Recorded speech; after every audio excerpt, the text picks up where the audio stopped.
Hello, আসসালামু আলাইকুম। Welcome back to my channel. কেমন আছেন বন্ধুরা? আলহামদুলিল্লাহ আমি ভালো আছি। আজকে নিয়ে এসেছি বেলের শরবত। কীভাবে বেলের শরবত বানাতে হয় সেটা আজকে আপনাদের দেখাবো। তো এই গরমে সবাই বেলের ঠান্ডা শরবত খেতে পছন্দ করেন। বেলের শরবতের প্রশংসা অনেকের মুখে শুনেছেন। পুষ্টিবিদেরা বেলের শরবতের প্রশংসা করেন, তবে তারা বাড়িতে তৈরি বেলের শরবতের কথা বলেছেন। তো বেলের শরবত তৈরির একটা সঠিক নিয়ম আছে, সেটি আজকে আপনাদের দেখাবো। চলুন দেখে আসি। প্রথমে আমি একটা পাকা বেল নিয়ে নিয়েছি। বেলটা কিন্তু অবশ্যই পাকা হতে হবে যদি শরবত বানাতে হয়। তো আমার বেলটা আমি সুন্দর করে ফাটিয়ে নিয়েছি। দেখলেন তো আপনারা আমি বেলটা কিভাবে ফাটিয়ে নিয়েছি। এখন বেলটাকে আমি একটা চামচের মাধ্যমে পুরোটা সুন্দরভাবে উঠিয়ে নিচ্ছি। দেখুন আপনারা যদি সুন্দরভাবে উঠাতে পারেন তাহলে কিন্তু বেলের শরবত একেবারে ইজি হয়।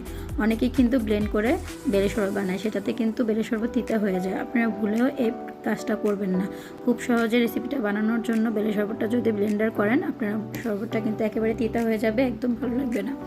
আর হচ্ছে এই যে বেলের মাঝে এই যে ভিতরের যে অংশটা আমি উঠাচ্ছি, এটা কিন্তু খেতে খুবই মিষ্টি এবং দুর্দান্ত। এটা কিন্তু খালিও খাওয়া যায়। তো আমি শরবতটা যেহেতু তৈরি করব তাই আমি শরবতেই দিয়ে দিচ্ছি।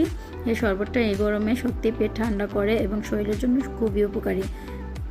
তো আজকে সেই শরবতটাই কীভাবে বানাচ্ছি সেটাই আপনাদের আমি দেখাচ্ছি।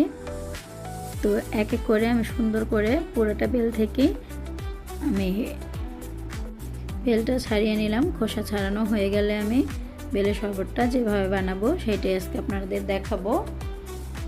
তো এই হচ্ছে আমার বেলের থেকে খোসা ছাড়ানো শেষ। আপনারা দেখতেই পাচ্ছেন বেলটা কিন্তু খুবই পাকা ছিল। আর পাকা বেল না হলে কিন্তু শরবত কখনোই হয় না। কাঁচা বেলের কিন্তু শরবত হয় না। তাই বাজার থেকে বেল কেনার সময় অবশ্যই দেখে কিনবেন যে এটা পাকা কিনা। পাকা বেলের শরবতের টেস্টই আলাদা, এটার একটা ফ্লেভারও আসে অন্যরকম। আর এটা এখন হাত দিয়ে যেভাবে আমার কষলাতে হবে, এই যেটা যদি পাকা না হয় আপনারা কিন্তু পারবেন না। তো আমি হাতের মাধ্যমে এটাকে এখন ব্লেন্ডের মতো করে নেব।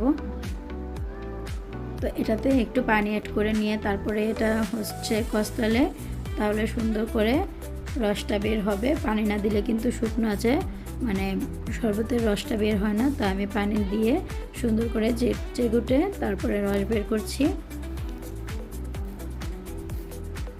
এভাবে কিছুক্ষণ করার পরে দেখেন আপনার আমার শরবতটা কিন্তু প্রায় হয়ে এসেছে। এখন আমি আরেকটু পানি দিয়ে দিয়েছি কারণ এটা ঘন হয়ে গেছে। ঘন হয়ে গেলে কিন্তু হবে না, তাই এটাতে এই যে দেখেন বিচিটা কিন্তু আলাদা অলরেডি হয়ে গেছে। এখন আমি একটা পাত্র নিয়ে সেটাতে ছেঁকে নেব। তো ভালোভাবে আরেকটু করে নেই। এই দেখেন আমি এখন একটা ফেলেও দেব। দেখছেন আপনারা? তো আমরা যদি ব্লেন্ডার করতাম ওগুলা কিন্তু সব থেকে যেত। তো এখন একটা ছাঁকনির মাধ্যমে আমি এটাকে ভালোভাবে চেলে নেব। তো চেলে নেওয়ার পরে কীরকম আসে আপনারা দেখলে অবাক হয়ে যাবেন, এত সুন্দর করে আসে। আর পুষ্টিবিদরা যে ভালোভাবে সুস্বাদু যে বেলের শরবতটা খাওয়ার কথা বলেছে, অবশ্যই এইভাবে খাওয়ার কথা বলেছে, ব্লেন্ডার করে না। আমরা খুব সহজে করার জন্য কিন্তু ব্লেন্ড করি, কিন্তু সব কিছুই কিন্তু ব্লেন্ড দিলে হয় না। আসলে অনেক কিছুই আছে যে হাত দিয়ে আমরা করি। এখন যে যুগ এসেছে সবাই তো সব কিছুই শর্টকাটে করতে চায়, তাই অনেকেই ব্লেন্ড করে ফেলে, কিন্তু সেই শরবতটা কিন্তু কোনো উপকারী হয় না, বরঞ্চ তিতা হয়ে যায়। তো এইভাবে সুন্দর করে আপনারা বেলের শরবতটা বানিয়ে এক এক করে এই যে চাবাটা আসছে যে সেই চাবাটা উঠিয়ে নেবেন। আর দেখেন বন্ধুরা কত সুন্দর করে আমার শরবতের বেলটা পড়ছে। এই তো আমার প্রায়ই শেষ হয়ে আসছে আমার কাজের। এই দেখুন আমার চাবাটা কিন্তু উপরে থেকে গেছে। আমি পানি দিয়ে সুন্দর করে একটু ধুয়ে নিচ্ছি যাতে কোনো খাবার অপচয় না হয়। এই তো শেষ। দেখেন কত সুন্দরভাবে উপরে বেচিগুলো থেকে গেছে। আসলে বন্ধুরা যদি কাজ জানে তাহলে কিন্তু অল্পতেই খুব সুন্দর সুস্বাদু খাবার তৈরি করা যায়। এই দেখুন বন্ধুরা আর বেলের শরবতটা কিন্তু প্রায় রেডি হয়ে গেছে। এখন এটাতে আমি একটু চিনি অ্যাড করছি মিষ্টির জন্য। যেহেতু শরবত বানাবো সেহেতু মিষ্টি তো অ্যাড করতেই হবে, আর শরবত তো মিষ্টি না হলে চলেই না।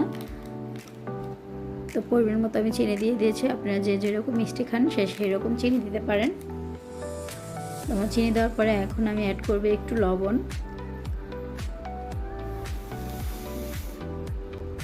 এই হচ্ছে আমি একটু লবণ অ্যাড করলাম।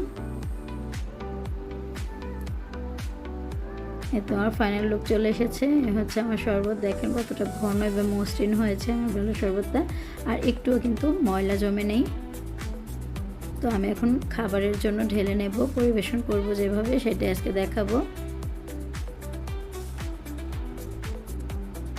এই হচ্ছে আমার বেলের শরবত। এটাতে যদি একটু দিয়ে দিই বরফ, এই গরমে তো এর চেয়ে প্রশান্তির কোনো শরবত হতেই পারে না। এটা এক চুমুকেই যেমন শরীর শীতল করে দেবে, তেমন মেজাজও ঠান্ডা করে দেবে। Tata, bye bye.